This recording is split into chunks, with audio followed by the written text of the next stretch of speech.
Hello, welcome everyone to another Face of Sepsis interview with myself, Jess Tuffield. If you're new to my channel, welcome. So we are live on a sprinkling of awareness today, and I am joined by the lovely Diane Roberts. Now, as you can see on my screen, just like last week, I do have a trigger warning once again, only because sadly this is another child bereavement episode. So for anyone that does kind of, get upset easily or doesn't really like to hear about a child loss, I'm not going to be offended. Please don't feel like you need to watch, but the trigger warning is just there just to make you aware of what this topic is about. Once and same as always, if you're watching, please leave us a comment in the chat box and myself and Diane will answer all of your questions. But right, let's get into it. Diane, hello, how are you? I'm good, thank you. Hi. Good. Thank you for joining me today. So, first of all, would you want to introduce yourself to all of the viewers?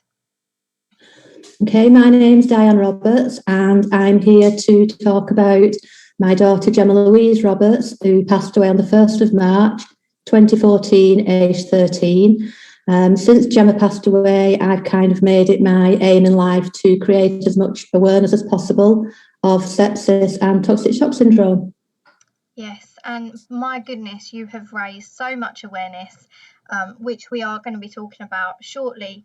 So as Diane just said, Jemma, 13 years old, and today we're going to be talking about toxic shock syndrome. So a lot of people, Diane, they approach me and they say, I don't know what sepsis is. I've never heard of sepsis. I'm assuming that you've had the same thing with toxic shock syndrome then. Very, very much so. Toxic shock syndrome was quite well known in the 80s through women using tampons. It wasn't talked about after that. It was as though it's okay now, it's gone away, tampons are safe, and toxic shock syndrome no longer exists. It's something that my husband had never heard of. I'd heard of it, but I had no idea what the signs and the symptoms were. No, and it's not something that even today, I can't say that I see signs up anywhere when I'm in a hospital or on the packaging of tampons and things like that, like signs and symptoms to look out for. I haven't noticed that. I do believe that there is some very, very small print on the box of a tampon that mentions toxic shock syndrome. And I do know that it is mentioned on the information leaflet inside the box. But Jess, let's be honest, how many people read that? Spot on. Absolutely. Because I know I most certainly haven't.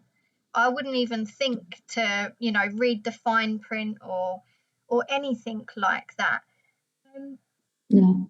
So tell us a little bit about Jemma.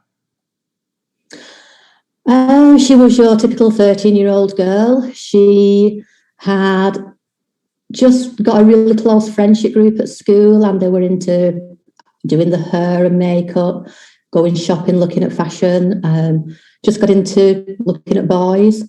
She was a very kind girl, and I have found out since she passed away that she was quite a confidant to a lot of her friends.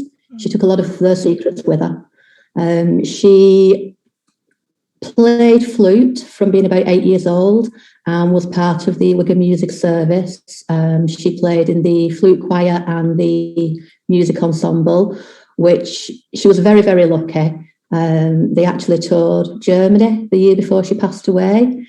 She enjoyed flute. I wouldn't say it would have taken her anywhere, but she loved the social side of it. She loved the friends that she made in flute choir and in band. She also was a competitive swimmer. She swam for one of our local clubs, Hindley Swimming Club, and she was training for a county time. Her best stroke was breaststroke, and this is the reason that she was using tampons. I mean, people have questioned, why did you let Jemma use tampons when she was only 13 years old?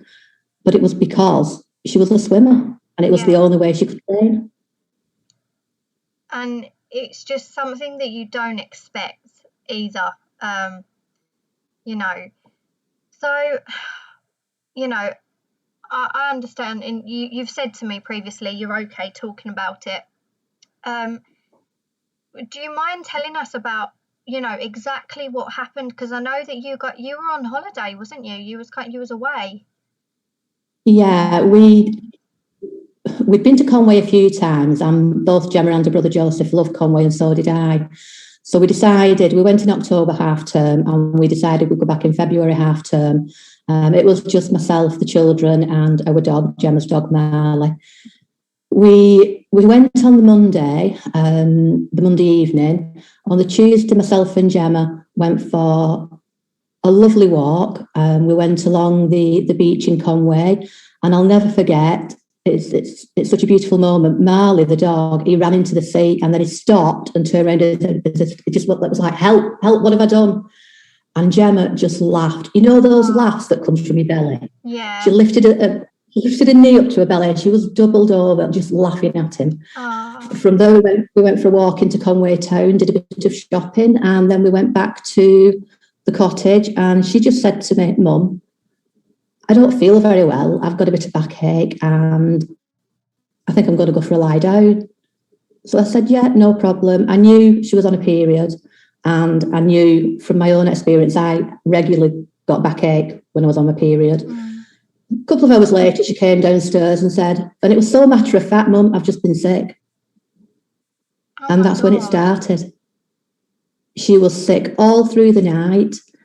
The following day, she stayed in bed. Then the following night, she started with diarrhea, and it was the worst diarrhea. We ended up ringing my husband and asking him basically to come to the cottage. We had no cleaning products. We had nothing.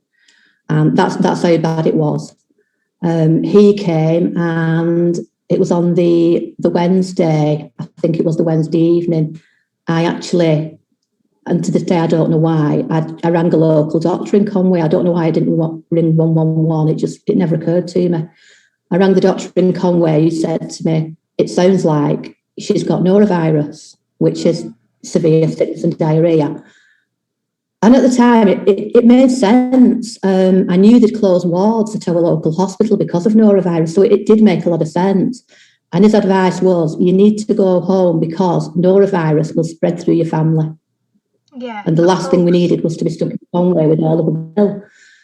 So we went home, and she seemed a little bit better on the Thursday. She went up to her room. Then she decided, actually, she didn't want to be upstairs. Our bathroom was downstairs, and she felt better being downstairs near the bathroom. On the Friday morning, my husband actually slept on the couch that night, so he was near her. She was on the airbed on the floor in the lounge. On the Friday morning, he went to work. She got up and went to the toilet, and then about 8:30, she shouted, saying she needed Calpol. She'd got a really bad headache. And then as the hours went on, she just seemed to get worse and worse. And that's when that's when I noticed she had a rash. So straight away I rang the doctor, and our local GP came out. I thought she was dehydrated. I thought after sickness and diarrhea, I genuinely thought she was dehydrated. And our doctor hid it very well, what she thought. And she just said, we need to get her to hospital. She rang for an ambulance.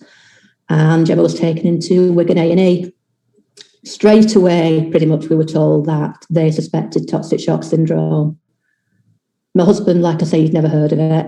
I had. Still had no idea how serious it was. They said that they needed to transfer her to Manchester Children's Hospital because Wigan didn't have the equipment to support her. So she was taken by the Northwest Emergency Transfer Team to Manchester Children's Hospital. And I think that's when we realised just how serious it was. She there was just so many machines and so many doctors. And I remember at one point I had a panic attack because people weren't talking to us. They weren't telling us anything at the time. And now I know that they were that busy trying to save a life, basically. Yeah. We were told by the doctor at Manchester that Jemma's lactate levels were extremely high. And he said, if we can't bring these levels down, then the next conversation we have, well, it's not going to be a good conversation. And a couple of hours later, he took us into his office and basically said to us that we need to bring family in to say goodbye because there was nothing they could do for her. It was that quick. So that was on the on the Friday night. We were then told that there was a possibility that ECMO might help, which is basically a machine that looks after your heart and lungs. What he said to us was Gemma's heart and lungs were working too hard, and that's why lactate levels were really high. Right.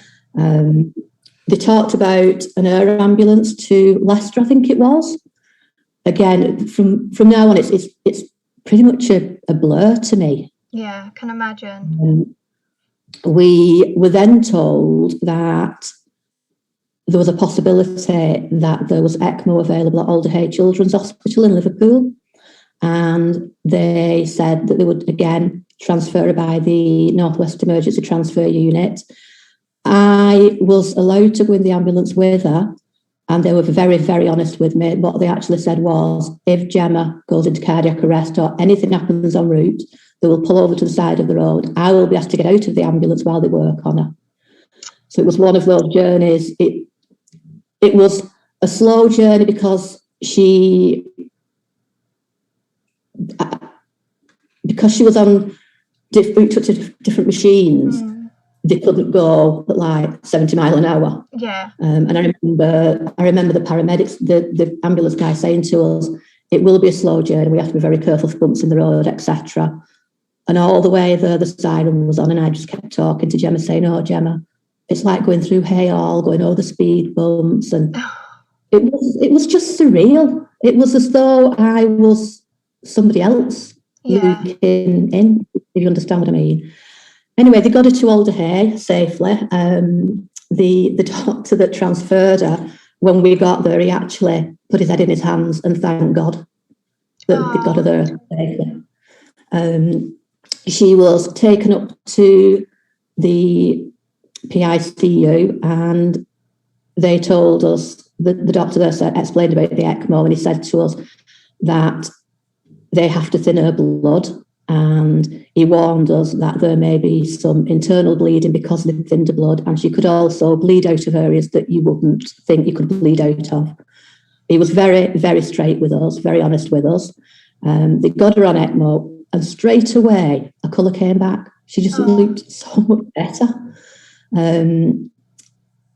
Throughout the following days, she started to fight the infection, and they started to reduce the medication that she was on. Right. One thing that she was on, because she was on ECMO, you can't move at all, so you're on paralysis drugs. Yeah. On the Thursday, they said to us that they wanted to start reducing the drug that she was on because they needed to see her move, and the plan was that they would take her off ECMO the following day. Right. Because she was getting better, and they felt that she would be okay without the ECMO. So we went to bed that night in a really positive mood, thinking finally she's turned a corner. And then my husband went to the ward the following morning at 7:00, and he rang me straight away and said, "You need to get over here as soon as you can." And when I got there, he said, "There's something not right." It was actually the shift change for the staff on the ward, so nobody was speaking to him. But when someone you love is in hospital, you get to understand the machines and the numbers on the machines. Right. And we knew that those numbers were not right. It was then that we were told that she'd suffered a massive bleed to her brain. They took her straight off ECMO, straight into surgery to try and drain the bleed, and they couldn't. And the doctor came and said to us, "Sorry, but there was nothing else they could do." Jemma they thought was brain dead. We then had to wait 24 hours for all the medication to come out of the system before they could actually do the test that would prove that she had actually died. So it was the following day at 1 o'clock that they did those tests, and yeah. What happened with the machine? So, what? The ECMO machine. Yeah. So what happened during that night? They don't know. Like I said, when they put her on the ECMO machine, we were told that it does they have to thin your blood and you can bleed, and that's what happened. She had a bleed in her brain. Oh my God. It's not unusual. I know since Jemma's passed away, I've been in contact with a number of parents who've lost children through sepsis, and the stories are very similar to Jemma's, and they've also been on ECMO. I'm not saying ECMO doesn't work, don't get me wrong. Yeah, I'm sure it does work for a lot of people, but because they have to thin you so much.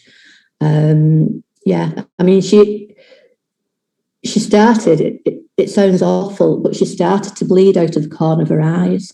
Oh my God. And we had to keep bathing her eyes. And obviously they had said to you that things like that would happen.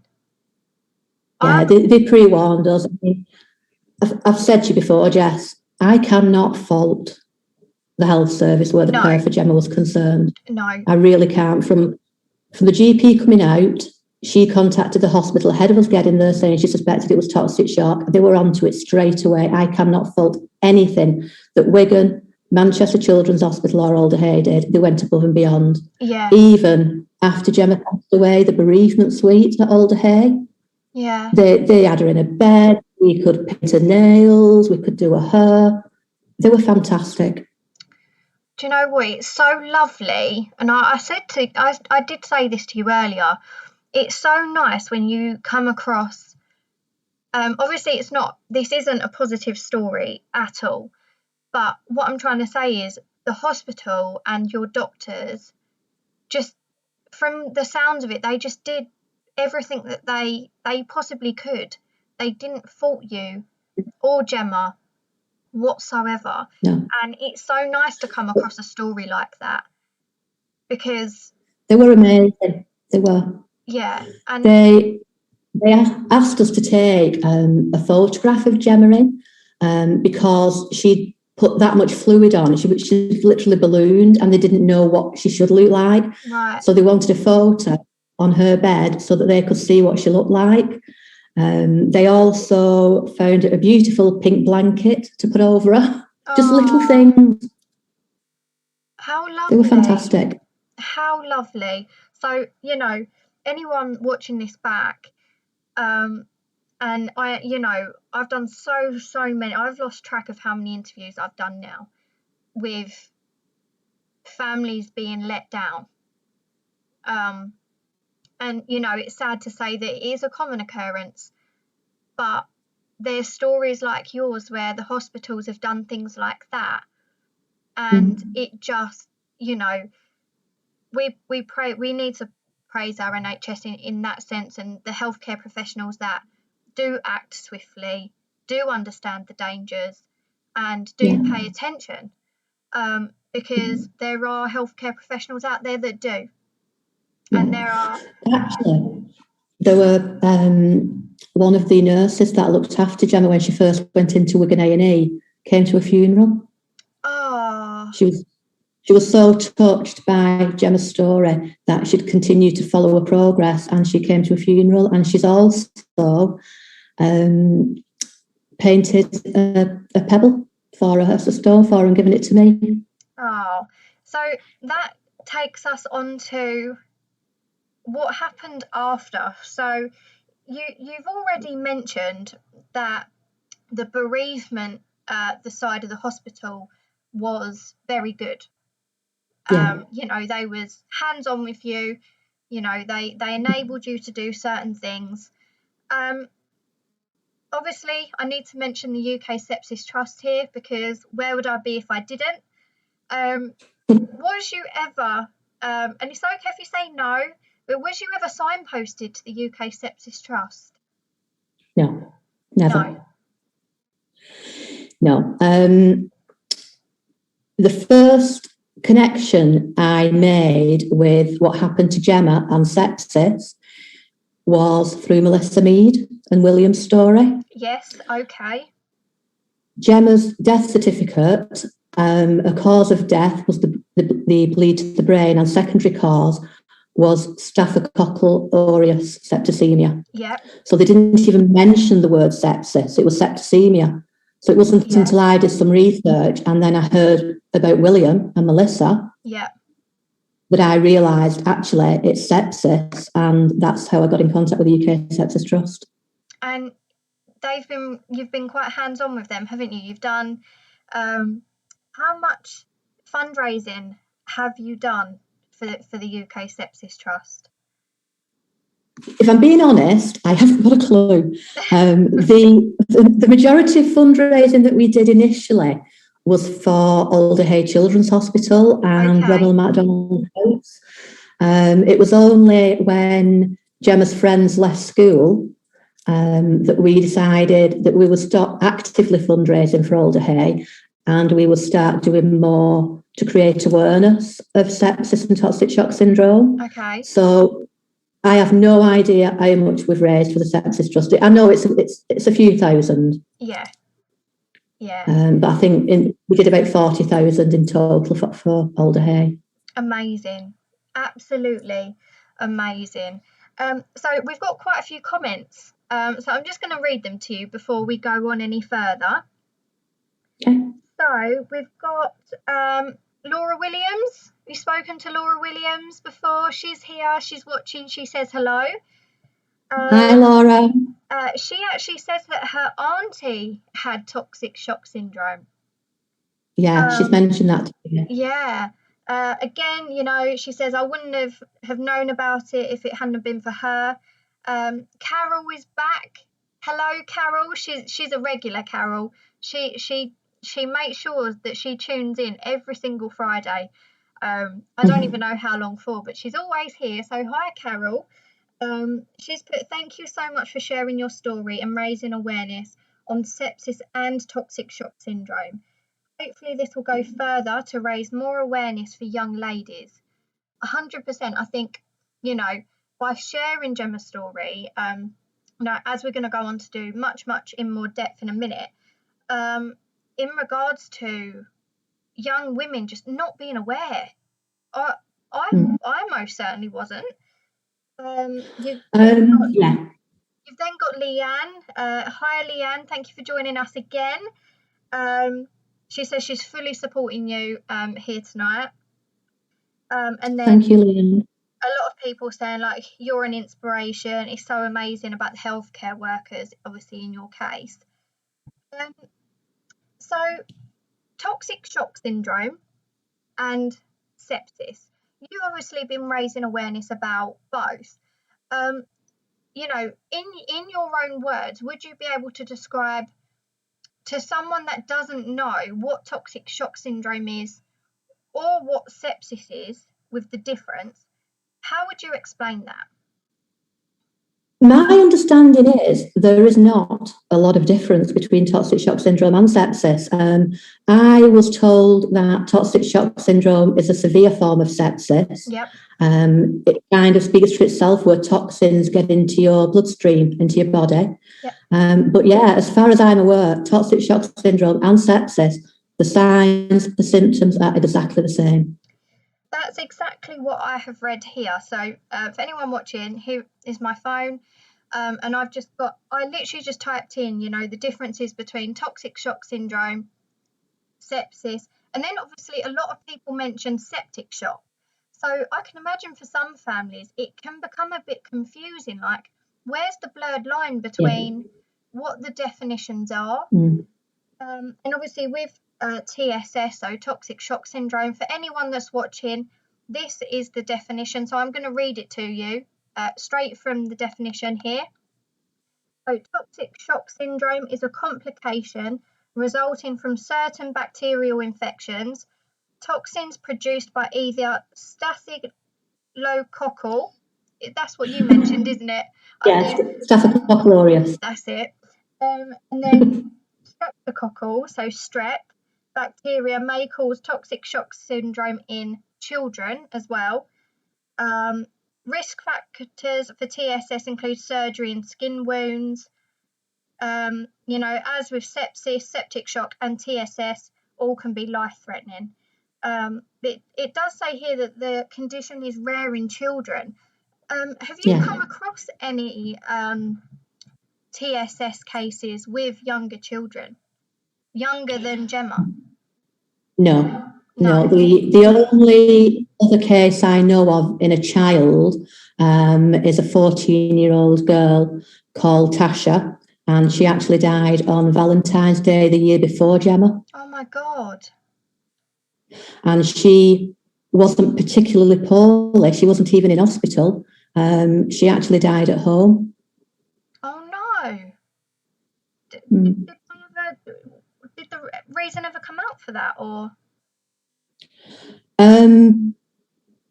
It was the first time, I think, that she'd used tampons. Oh my God.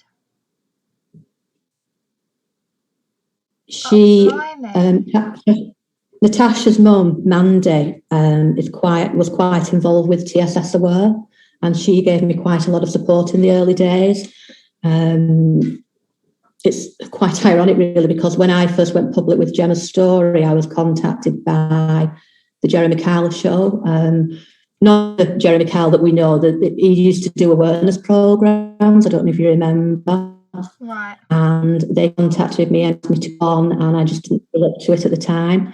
And then they obviously did the research, and they found out about Tasha, and Mandy actually went on the program and talked about it. Wow. What I'll do is I'll most certainly look into it, and I'll see if it's something that I can most certainly share or find any kind of content from it. So when you did go public with Jemma's story, can I ask what made you want to go public? Our local newspaper actually contacted me, and it was the National Sepsis Day, 13th of September. Yep. And they asked if I would tell Jemma's story. Up until then, we'd never really spoke about toxic shock syndrome. It was just sepsis, and that was it. So I decided that we didn't want anybody else to suffer like we've suffered and like Jemma did. Yeah. So we needed to get it out there what toxic shock syndrome was. So I did the story with the local paper, and it just snowballed. It just went mad.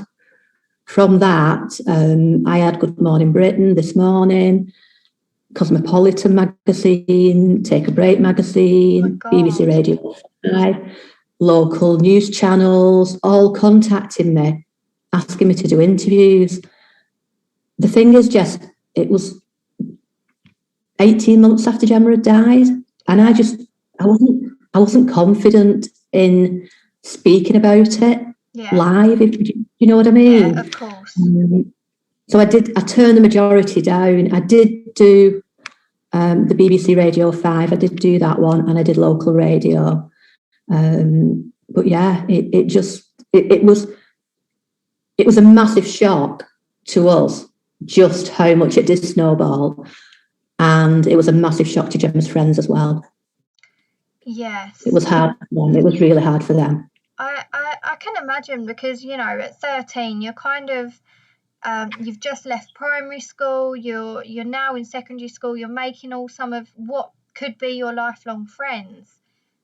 You're bonding with groups of girls. How did her friends take it, and did the school offer any support to them? Not when we went public, no, but when Jemma passed away, again, I cannot fault Standish High School. I do know, I found out since, that they did get in touch with Child Bereavement Trust for advice on how to deal with it. Wow. They have, like, how can I explain it? a tree in the reception. It's a big tree, the big containers. Yeah. And they basically invited the children to put letters on there, post-it notes with comments, make flowers, anything they wanted to do to remember Jemma. And it became a remembrance tree for Jemma. And after a few weeks, they took everything down, boxed it all up for us, and we've now got all that at home, which is lovely to look back on. They supported Joseph, my son. He was 11 at the time. He was only in year 7. The support that they gave him was amazing. They encouraged him to fundraise. They were fantastic. One of Jemma's friends, Harrison, he'd entered the Manchester Colour Run with his brother and his dad, and he said, could he do it in memory of Jemma and raise money for Alder Hay? So I said, absolutely, Harrison. And then Joseph said, Mum, can I do it? So I said, yes. And then Jemma's friend Libby said, I think I'll do it. Before we knew it, Jess, we took a 100-seater coach to the Manchester Colour Run. Oh, brilliant. Oh. And we did that 3 years on the run. That's amazing. That is absolutely incredible. Standish High School allowed Joseph and my goddaughter Grace, who's the same age as Joseph, to basically go around all the forms and the classes in school to get sponsorship and to raise money. They were amazing. Wow. They've done so much to help us as a family. And, how is he now? Because I can't imagine losing, my sibling. How does he find it now? If I'm being honest, he doesn't speak about it much. He did while he was at high school, but then he said to me one day, Mum, I feel like everybody knows me and wants to be my friend because I'm the boy whose sister died. Oh, bless him. So when he went, when he actually did, him and a group of Jemma's friends and some students from another school did the Young Health Champions Award through Wigan Council, and they made a video. It was the Young Health Champions Award is through the Royal Society for Public Health. Right. And it's basically a week-long course, which is the equivalent to a GCSE when they've done it. And they obviously look at different health aspects in the community, smoking, drugs, that kind of thing, mental health. And at the end of it, they need to do a campaign. And the campaign that they did was to create awareness for toxic shock syndrome, sepsis, and meningitis. Oh, wow. And they made a video which Joseph speaks on. And Wigan Council actually recommended him for a national award, which we went down to London, and he was awarded this award, the Young Health Champions Award, for making the video. That was when he was still at high school. That was the Easter as he was leaving high school. So when he started college and we found out he'd won this award, college wanted to run an article on it, and he just said, Mum, I spent 5 years at high school being that boy whose sister died. I don't want to be that person at college. I want to be me. Yeah. So we respected what he said, and we didn't let college run the article. He's now at university, and I don't think his friends at university even know about his sister. He'll talk about it quite happily at home with us, but outside of here, no. Yeah, I think, from 11 years old upwards, it's such a, it's an impact. It's a young age. Yeah. And I think it's so lovely that you guys as a family have supported his wishes on that, to be honest. I praise you for that. I think that's really, really special that you've done that.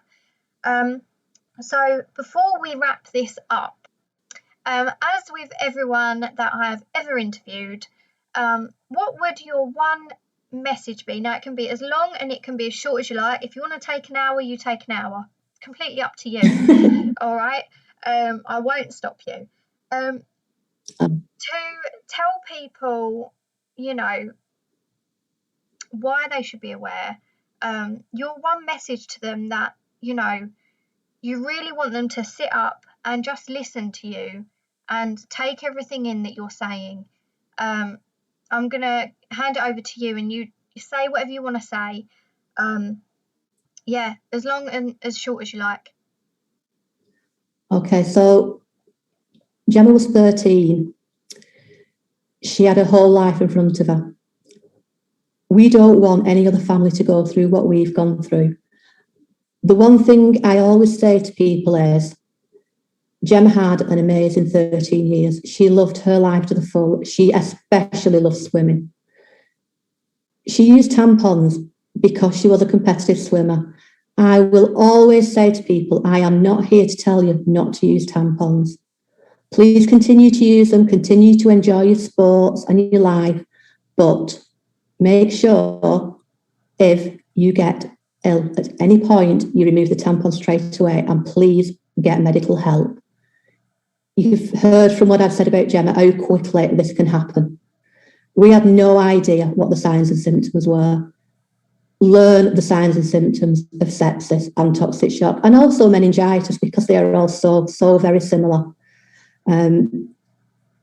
My final message is, enjoy your life, make the most of it, because it can be taken away in a split second. It most certainly can. And what a powerful message that is. I hope anyone watching this, whether you've watched it live or if you're watching it back on replay, whether it's on Facebook, Twitch, Instagram, YouTube, take a moment and really listen to that, because as a young woman, this is something I do every single month without fail. We use tampons, and I would never have, before doing all of my advocacy and ambassadorship, before I even got ill, I would never have linked it. I would never have thought about it. It's most certainly not something that me and my mum had a conversation about, because maybe she never thought about it, because it's not something that you do think about. And if you're watching today and you've got any questions, if you could quickly put them in the chat box for me, so that we can answer them. I'm just going to read back through. So we've just got comments saying, look, you're such an inspiration, and thank you for telling Jemma's story. And I speak on behalf of World Sepsis Day organisation, and so many other people. It's so important that you tell Jemma's story. You've probably heard me say it on 1,000 or even more occasions, that by telling someone's story, by using your voice, it's such a powerful tool. Even if one person listens to you and takes that information and tells somebody else, you could potentially save someone's life just by using your voice. So my message to you, the viewer, as per usual, if you've heard this before, then you can probably say it along with me. But be your own advocate, and be an advocate for your children, for your parents, for your grandparents. If you feel unwell and you are told it's fine, you're discharged from hospital, or you're told just to get over it, but you know your body, please advocate for yourself. If you're a mum, you know your daughter, you know your son. If you have that feeling that something isn't right, you need to advocate. There is nothing more powerful than being a personal advocate and someone's advocate.